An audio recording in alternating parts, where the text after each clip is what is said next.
Hello, अस्सलाम वालेकुम। अस्सलाम वालेकुम डॉक्टर साहब। सर डॉक्टर मनोज साहब कैसे हैं आप? ठीक हैं? तबीयत ठीक है? करम अल्लाह का सब ठीक ठाक है। आप लोग ठीक मैं हैं? सर डॉक्टर मनोज साहब आपको वेलकम करता हूँ इस मीटिंग में। बगैर टाइम ज़ाया किए और बगैर अपना इंट्रोडक्शन बताए जस्ट इतना कहूँगा कि मैं Ehsanullah, founder of medical experts platform, और इसके बाद बाकी जितने भी पार्टिसिपेंट्स हैं मैं उनको डॉक्टर मनोज साहब के हवाले करता हूँ और डॉक्टर मनोज साहब ही उनको अच्छे से गाइडलाइन देंगे।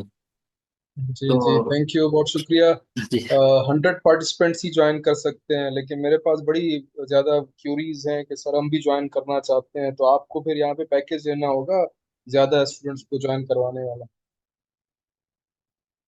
वो इंशाल्लाह नेक्स्ट टाइम होगा इंशाल्लाह सर। चले जी स्टूडेंट्स, आप लोग जो क्वेश्चन पूछना चाहते हैं वन बाय वन पूछिएगा। सारे मिक्सअप ना कीजिएगा ताकि डिस्कशन स्मूथली हो सके। जी, कोई क्वेश्चन पूछना चाह रहे हैं?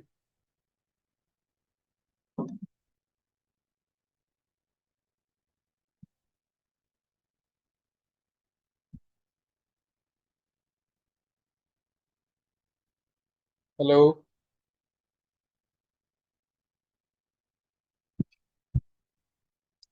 चैटिंग।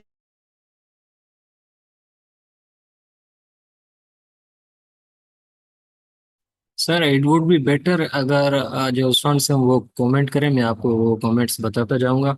और इसके साथ साथ स्टूडेंट्स के जो क्वेश्चंस हैं मैंने कोशिश की है कि उन सबको मैं कलेक्ट करके एक पेज पे लिखूं और मैं वो सारे क्वेश्चंस आपसे पूछूं जो स्टूडेंट्स मोस्टली आपसे और मुझसे पूछते रहते हैं।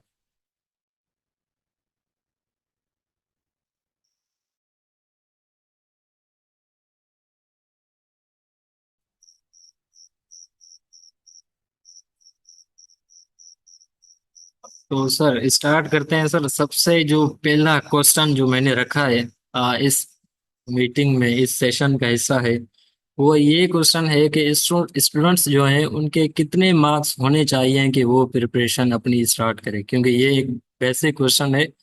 क्योंकि अगर स्टूडेंट्स प्रिपरेशन करना चाहते हैं, अगर कंपटीशन करना चाहते हैं, तो उनके मिनिमम कितने मार्क्स होने चाहिए।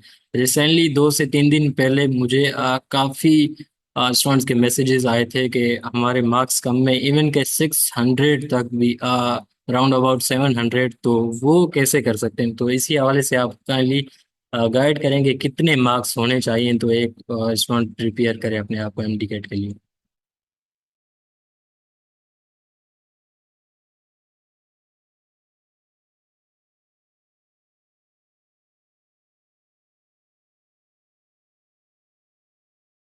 आवाज नहीं आ रही सर आपकी, अनम्यूट कर लें, मैंने आपको भेजा। जी, चेक कर लें, अभी आ रही है आवाज? जी, जी आ चेक कीजिएगा, आवाज है? जी आ रही है।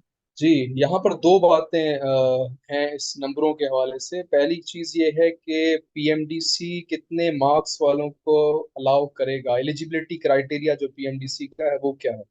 पहली चीज तो वो आपने फुलफिल करनी है। तो पीएमडीसी के लिए सबसे इम्पोर्टेंट है कि आपके मार्क्स जो है एफएससी में वो 65% होने चाहिए। अब 65% की कैलकुलेशन आप कर लें वो कितने बनते हैं आउट ऑफ 1100। ये मार्क्स मैंने अभी कैलकुलेशन तो नहीं किया, आप देख लीजिएगा 65% जो है वो कितने बन रहे हैं। दूसरी चीज ये है कि अगर एक स्टूडेंट के 65% मार्क्स हैं, उसके बाद भी क्या उसकी सीट होगी या नहीं होगी, ये डिपेंड करता है उसकी डिस्ट्रिक्ट के ऊपर। बाज डिस्ट्रिक्ट्स में कंपटीशन जो है वो कम है, बाज में ज्यादा है। अब मिसाल के तौर पर अगर आप कोयटा की बात करेंगे तो कोयटा में 950 से ऊपर जिनके मार्क्स हैं वो फेवरेट्स हो जाते हैं। लेकिन उनका ऑब्वियसली टेस्ट अच्छा होना चाहिए। 950 मार्क्स देने के बाद भी उन्होंने टेस्ट के मार्क्स जो है या स्कोर जो है वो अच्छा लेना है। लेकिन दूसरी डिस्ट्रिक्ट है जो कोई छोटा इलाका है, छोटी डिस्ट्रिक्ट है, उसमें फिर अगर कम मार्क्स होंगे, 800 होंगे, तब भी काम चल जाएगा। तो ये दोनों चीजें डिफरेंट हैं, एक है एलिजिबिलिटी क्राइटेरिया और दूसरा है मार्क्स की जो कंपटीशन है हर डिस्ट्रिक्ट का उसको देखना होता है।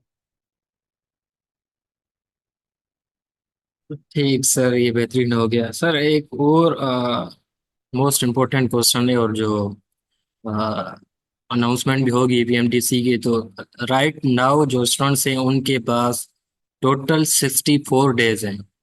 तो इन जी। 64 डेज को जो स्टूडेंट्स हैं वो कैसे डिवाइड करें, मीन्स कि डेली कितना पढ़ना है, वीकली कितना पढ़ना है, और कौन से सब्जेक्ट करने हैं, कितने चैप्टर्स पढ़ने हैं, किस टाइम पढ़ना है, सोना किस टाइम है, जागना किस टाइम है, और कौन से सब्जेक्ट को ज्यादा टाइम देना है, एमसीक्यूज प्रैक्टिस करनी है या नहीं करनी, लेक्चर्स करने या नहीं करने, पास पेपर्स करने या नहीं करने, तो ये काइंडली सारा बताएं।